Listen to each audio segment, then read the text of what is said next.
I think an unelected Senate strikes many people as an anomaly in a modern age, but think about it a different way. And this is said as someone who's fought 2 elections and run for election, and I'm not necessarily the most promising guy to run for political office, but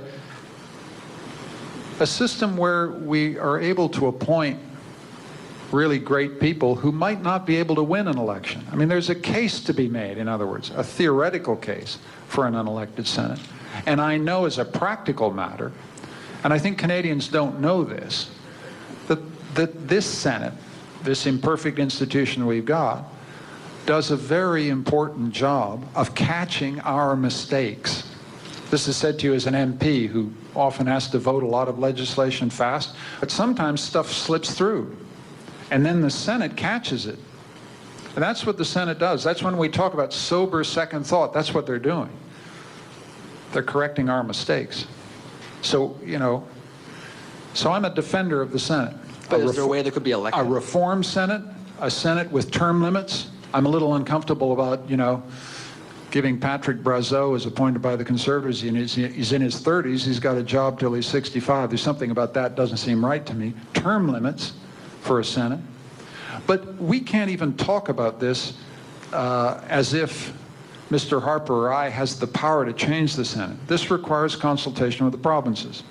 You can't go there. This is playing with the constitutional plumbing of the country. And so, you know, an elected Senate is something you can't go near until you've got consensus among the provinces that this is a place to go, number one. And number two, if you elect a Senate, you change the constitutional balance of the country.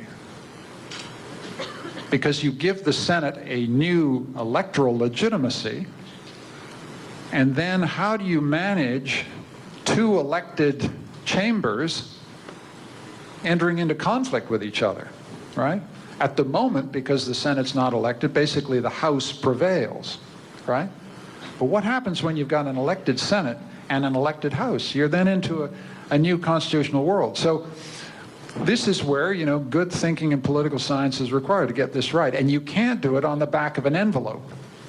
And what I think Mr. Harper is doing is just first he wants to abolish it, then he wants to pack it, and now he wants to reform it. I mean, get your story straight here and give us a reform package that makes sense and makes constitutional sense.